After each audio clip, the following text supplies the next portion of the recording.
Kita tidak bisa memungkiri bahwa kita hidup di era yang sudah semacam ini. Saya kebetulan membawa buku dari KWI, dari Komisi Katekistik KWI. Bagus, ini mereka sudah punya semacam modul ya, hidup di era digital.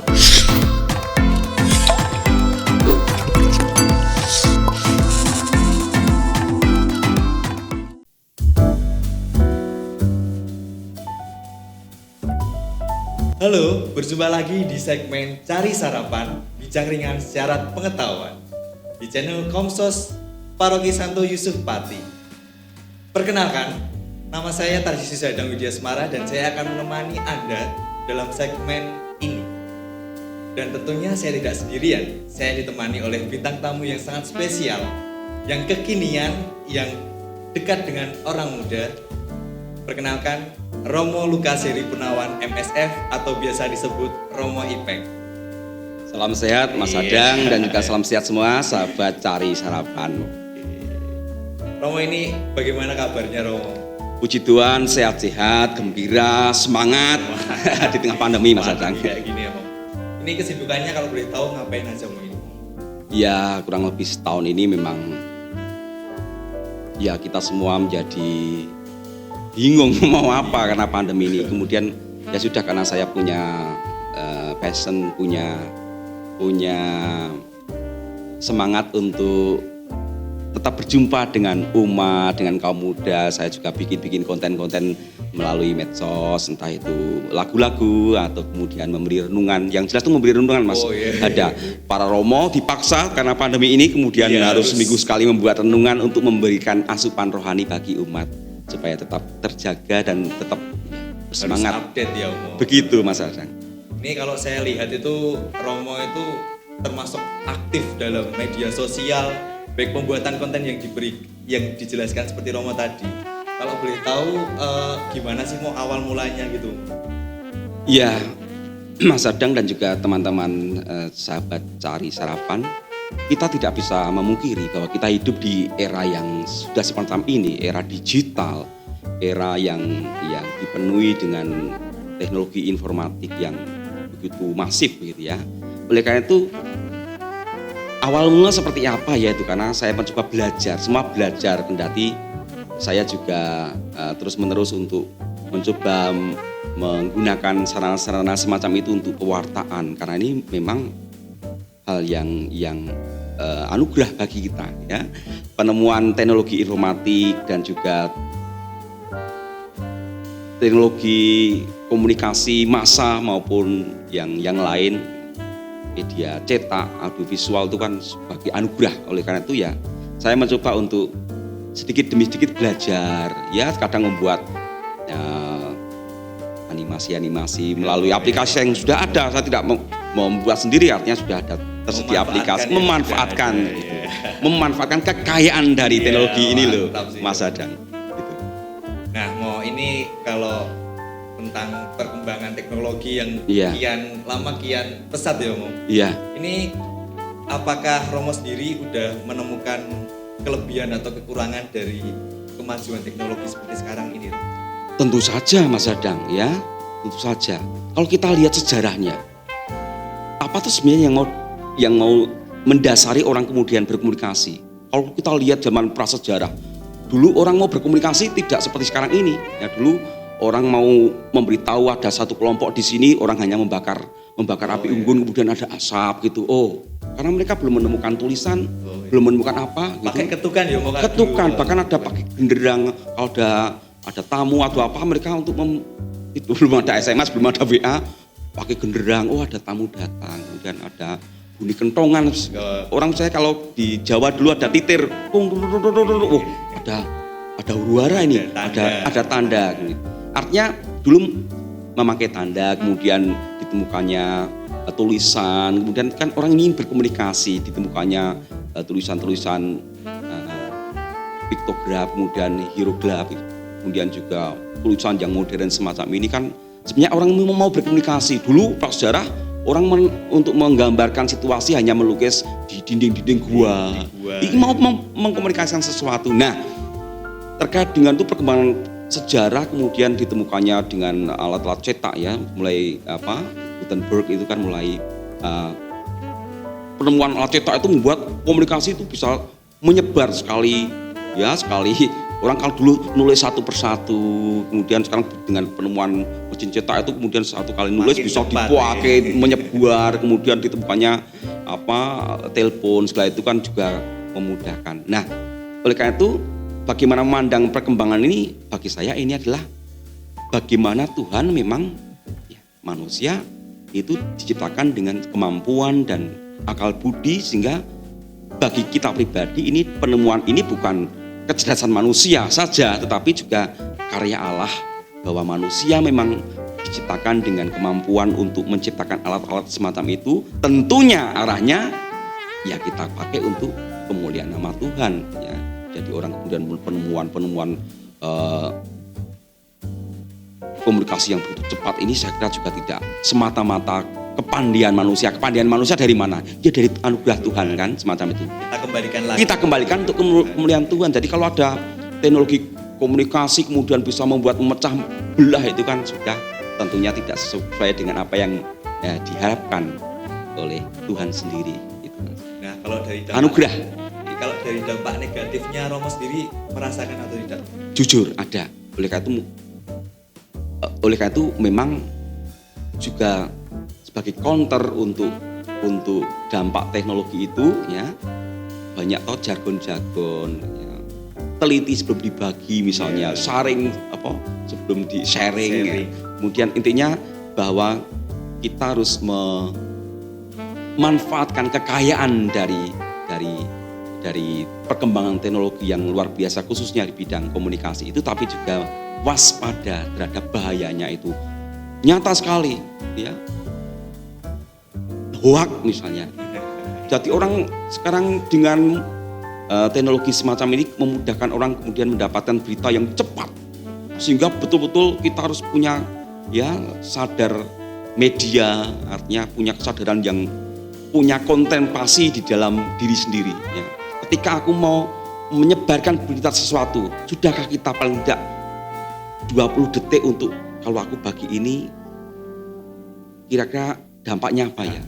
Apalagi berita-berita yang tanpa sumber yang jelas itu luar biasa ya. Apalagi di masa pandemi ini. Betul, berita-berita yang mengaburkan bahkan memecah belah itu bahayanya. Itu dan karena sifatnya yang masif itu loh, ya masif itu, ketika kini ya serentak dan detik yang sama orang bisa mendapatkan berita itu. Itulah kekuatan dayanya, tapi juga kita jujur mengakui ada dampak dari perkembangan itu. Misalnya bukan berarti kemudian membatasi saudara-saudara kita yang sudah lanjut usia, yang tidak bisa mengikuti perkembangan dunia teknologi semacam ini.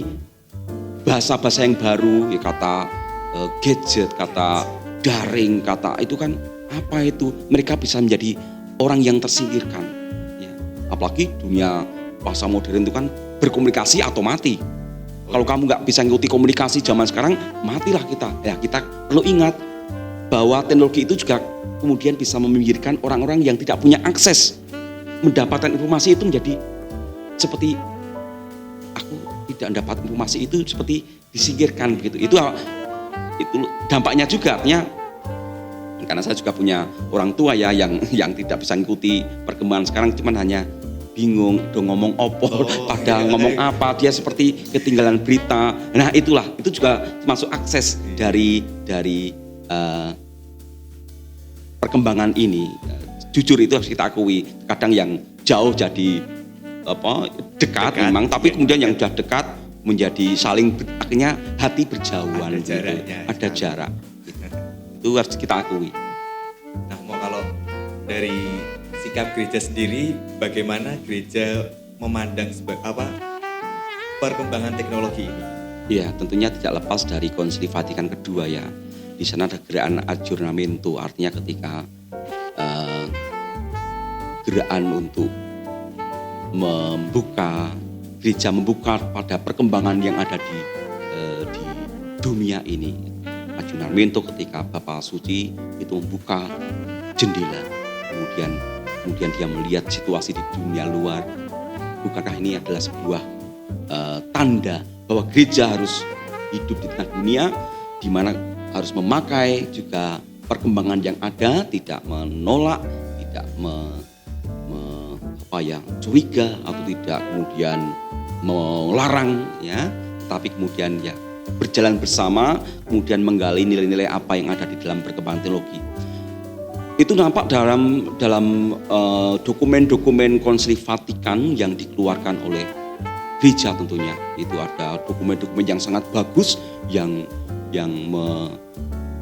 menggagas dan juga mencoba memberi arah di mana gereja yang berjalan di era modern ini hendaknya menempatkan media komunikasi massa, sosial dan juga yang lain itu dalam rangka pewartaan Injil. Dan kita ingat Bapak Suci Yohanes Paulus II mengatakan bahwa penemuan teknologi ini sebagai anugerah Allah.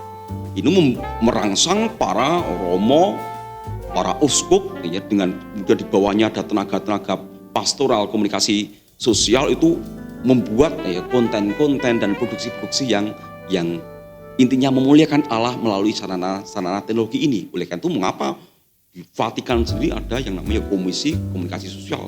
Vatikan punya saluran televisi yang sangat luar biasa, bisa menjangkau beberapa negara, berapa bahasa, ratus bahasa saja dalam siaran itu. Artinya gereja terbuka. Kita justru merasa bersalah seandainya tidak menggunakan sarana-sarana itu untuk memuliakan Allah, untuk pewartaan Injil. Ada dokumen Inter Mirifica dan dokumen-dokumen yang lain banyak sekali. Kemudian setiap tahun Bapak Suci mengeluarkan surat, ya, bahwa Hari Komunikasi Sosial, pesan Hari Komunikasi Sosial sedunia itu sampai kalau tidak salah sudah ke 54 atau ke 53. Berarti kan sudah 54 tahun yang lalu itu gereja sudah menanggapi setiap tahun Bapak Suci mengeluarkan surat itu. Ada bagaimana gereja sikapnya dengan radio misalnya, hidup menjadi cerita yang terakhir itu kemudian artinya dongeng itu juga bisa dihidupkan lagi dengan konten-konten, apalagi sekarang teknologi komunikasi animasi misalnya, menjadi lebih hidup lagi, anak-anak bisa lebih hidup di dalam menghidupi itu. Justru kalau saya melihat di Instagram sendiri, Paus Fransiskus itu mempunyai akun sendiri loh, Mo. Betul, iya, betul. Jadi, artinya Paus sendiri sudah mencontohkan ya. Iya, itu membuat Paus sendiri juga bisa dekat dengan anak muda, karena juga Instagram kan biasanya identik dengan anak muda. Artinya Paus dan kita semua memang tidak bisa menolak atau menarik kemudian kembali ke zaman batu, tidak bisa, karena kita hidup di dunia yang nyatanya seperti ini, perkembangannya seperti ini. Gereja justru harus menjadi leader untuk memilih-milih konten-konten mana yang bisa memuliakan Allah dan juga membangun peradaban yang lebih baik atau disebut peradaban kasih, yang konten-konten yang mengangkat martabat manusia dan sebagainya. Itulah mengapa di setiap keuskupan selalu ada yang namanya Komsos. KWI pun ada, monsinyur kita menangani tentang Komsos, kemudian turun ke paroki-paroki, termasuk di paroki Pati ini, ya toh. Saya juga bersyukur paroki Pati punya Komsos yang semakin mendandani, semakin cantik, semakin memperbarui terus-menerus dengan konten-konten. Saya kira ini podcast yang Cari Sarapan ini menjadi suatu kreativitas dari teman-teman Komsos yang luar biasa. Memanfaatkan yang ada, kemudian ya memang inilah tugas kita. Ya, di tengah arus informasi yang memecah belah menjadi podcast yang menumbuhkan harapan, menyemangati, menyapa umat. Gitu. Baik, dari perkembangan teknologi ini kita terbantu melalui katekese yang selama ini kita terima. Iya. Nah, contohnya kita terbantu dengan adanya misa online. Betul. Iya. Nah, menurut Romo sendiri, bagaimana tanggapan Romo mengenai misa online? Nah, saya dua jawaban ya. Saya kebetulan membawa buku dari KWI, dari Komisi Kateketi KWI. Bagus ini, mereka sudah punya semacam modul ya, hidup di era digital. Gagasan dasar dan modul katekese hidup di era digital. Di sini diterangkan bagaimana caranya menggunakan, bahkan di sini ada istilah-istilah yang umum di dalam dunia digital media, ya, di media digital. Banyak sekali konten-konten yang baik, artinya dari pihak gereja, para bapak uskup ini sangat mendukung gerakan menggunakan media komunikasi digital ini. Ada modul pertama keluarga dalam dunia digital, hidup dalam lautan informasi, mendekatkan yang jauh, mengakrabkan yang dekat, tidak narsis, tidak eksis. Itu kan ada tahu, no gadget, no gengsi, keheningan di tengah semarak dunia digital, evangelisasi baru dalam era digital, menghayati nilai keluar ke dalam era digital, dan lain sebagainya. Banyak sekali. Ini buku yang praktis, panduan, ada juga contoh-contoh yang baik bagaimana cara menggunakan itu, internet, konten-konten internet di dalam karya Katkese ini bisa menjadi buku. Sering saya baca dan memang itu yang menggerakkan saya juga untuk membuat konten-konten itu. Nah, kedua, itu posisi pertama itu artinya Bapak Paus dan juga keuskupan kan juga mendorong dengan digunakannya era digital ini. Nah, kebetulan ketika pandemi ini ada, ini Gereja Katolik sudah memiliki bentuk lembaga atau komisi yang siap untuk menghadapi itu. Artinya ketika ada pandemi, kemudian tidak ada misa secara offline, komsos di seluruh belahan dunia ini di dalam Gereja Katolik sudah siap dengan adanya misa online.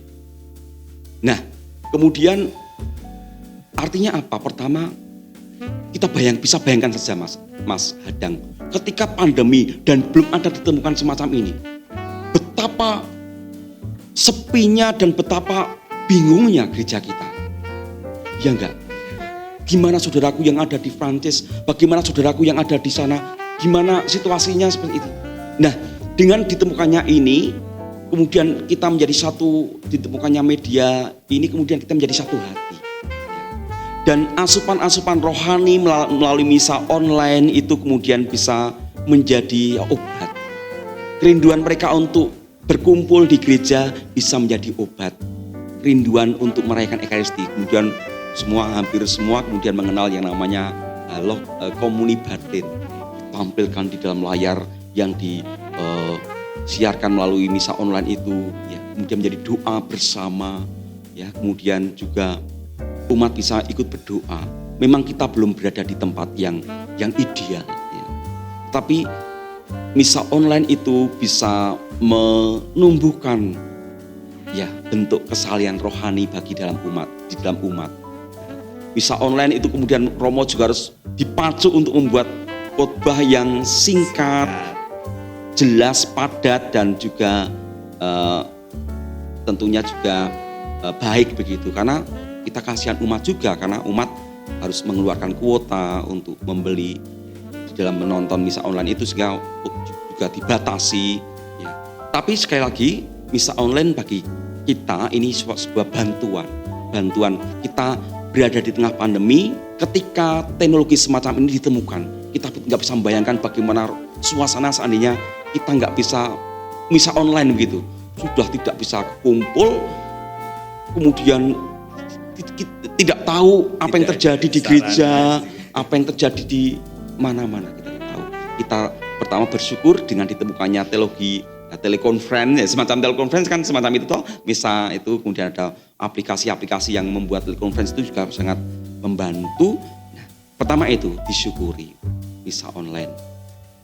Ini bisa membuat umat bisa lebih bersatu di tengah keluarga. Ya, mereka berdoa di tengah keluarga, bersama-sama berdoa. Dengan Romo juga bisa memberkati anak dari jauh, ya, anak-anak di tengah keluarga karena tidak bisa misa online, kemudian misa offline, kemudian mungkin bisa merasakan itu. Artinya saya melihat ada pertumbuhan kesalian rohani, kerinduan akan Ekaristi, kerinduan untuk berkumpul, mulai dirasakan pentingnya sebuah komunio, berkomunitas, berkumpul dengan yang lain, justru karena kita dibantu dengan misa online itu. Tapi juga ada efek dari itu, Mas. Justru kalau saya melihat misa online ini, biasanya saya sendiri dulu sebelum ada misa offline itu mengikuti di TV-TV gitu, Mo. Jadi bisa ikut di Keuskupan Bali, Keuskupan Surabaya, Keuskupan Jakarta. Jadi enak gitu, Mo, kayak dolan-dolan. Kita bisa mengenal ternyata umat yang lain juga mengalami yang seperti yang kita rasakan, kesendirian. Mereka memang dunia baru seperti ini, kita tidak bisa kemudian protes pada Tuhan, tidak. Tapi saya kira ada di dalam pandemi ini ada satu hal yang sepertinya Tuhan berbicara bahwa kita hendaknya memupuk selalu kerinduan akan Ekaristi. Ya, kita selalu berharap bahwa pandemi akan segera bisa diatasi. Ya, kita butuh kesabaran, selama sabar menanti saatnya itu kita memupuk kerinduan kita dengan misa online. Nah, tapi juga perlu disadari bahwa tetap misa online bukan sesuatu yang ideal. Ya, yang namanya misa itu tetap bersatu di dalam gereja secara offline, kemudian menerima tubuh ya bentuknya ya tubuh dan darah sendiri, artinya bentuk fisik itu. Tetapi sebagai bentuk kesalian itu sangat baik. Tapi sebagai kita harus jujur mengakui bahwa puncak dari Ekaristi memang adalah persatuan kita dengan Yesus di dalam penerimaan secara langsung Gusti secara batin, tidak hanya secara batin tapi juga secara nyata. Ya kita akui. Nah, negatifnya atau dampaknya sekarang begini, ini yang juga dirasakan oleh kami. Sepertinya kemudian jangan sampai kemudian misa online itu menjadi ya nyaman saja. Aku nyaman, nanti kalau setelah new normal kita lakukan, kemudian sudah bisa misa offline lagi, kemudian umat nggak usah misa offline, pakai online saja enak, nggak usah bayar gojek ke gereja, nggak usah becak ke gereja, di rumah saja. Ini yang tidak baik. Itu mengurangi makna sesungguhnya, bukan itu maksudnya. Oleh karena itu yang penting seraya kita misa online menunggu situasi kemudian menjadi lebih baik, ya kita tetap memupuk kerinduan berharap pada Tuhan, kita bisa berkumpul kembali sebagai satu saudara di gereja, di tempat ibadah kita itu. Baik, ini mungkin pertanyaan terakhir. Iya. Ini kan sebentar lagi kita akan memasuki masa Prapaskah. Sudah memasuki Prapaskah, dan biasanya kalau kita di luar masa pandemi ini kita berkumpul, kita melaksanakan pendalaman iman. Iya. Nah, kalau sekarang ini kan nggak bisa berkumpul, Nah, apakah ada tips-tips dari Romo bagi kita biar kita masih bisa melakukan pendalaman iman di masa pandemi? Iya, tentunya masih. Dan saya kira teman-teman Komsos harus membantu umat itu. Artinya setiap pertemuan itu tema Komsos tema APP di Kosparan kan itu tuh bertumbuh dalam Kristus dan berbuah dalam hidup. Artinya di tengah pandemi umat tetap harus bertumbuh imannya di dalam Kristus. Komsos Santi Supati, kami harap Pak Romo membantu para petugas pastoral membuat konten-konten lah, supaya konten-konten yang bisa dibagi ke umat. Di dalam buku-buku kan banyak contoh-contoh ilustrasi di sekitar katekese yang dilakukan selama Prapaskah itu. Tolonglah umat juga ditambah bantuannya dengan konten-konten video-video yang membantu renungan tiap minggunya. Saya kira teman-teman Komsos Padi bisa membuat itu dan bisa dibuat singkat itu membantu selama ada renungan APP minggu pertama tentang ini, dibantu dengan entah membuat semacam video klip singkat atau lagu-lagu atau apa, pokoknya konten selama menunggu Paskah ini ya kita membantu umat dengan membuatkan ini bisa semacam renungan tapi refleksi terkait dengan Prapaskah, atau bisa juga teman-teman karena dunia ini dekat dengan kaum muda, mungkin Prapaskah supaya teman-teman muda juga mencoba mengikuti APP ini dengan bantuan dari teman-teman Komsos.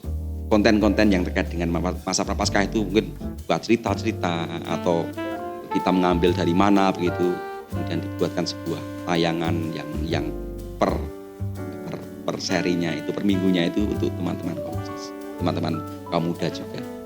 Itu kedua juga banyak yang bisa dibuat ya, tadi saya katakan pelajari dulu, banyak hal yang bisa dibuat untuk mungkin teman-teman Komsos juga bisa membantu umat yang mau menggunakan aplikasi telekonferensi itu untuk membantu. Kalau ada tuh mungkin umat yang aduh nggak tahu caranya, satu pengen mengumpulkan mungkin ya sebut pakai Zoom atau pakai Google Meet, dibantu begitu. Dari paroki ya, dibantu untuk itu. Kadang umat masih caranya kepengen buat ini tapi nggak tahu caranya, nah dibantu membuatkan itu, mungkin dibuatkan backgroundnya Zoom itu. Sekarang baru Prapaskah kedua misalnya, saya kira selain isian itu, artinya di tengah pandemi, di masa Prapaskah kita harus bertumbuh iman kita pada Kristus, tidak bisa kemudian meratapi terus-menerus, tidak. Gunakan podcast semacam ini banyak sekali. Atau teman-teman bisa menduduhke itu membantu umat untuk ini loh konten yang bisa ditonton, di semen untuk memilihkan kepada umat konten-konten apa yang cocok untuk Prapaskah, dipilihkan, dibagi aja kemudian lewat link atau YouTube supaya ini cocok untuk menangkap momen.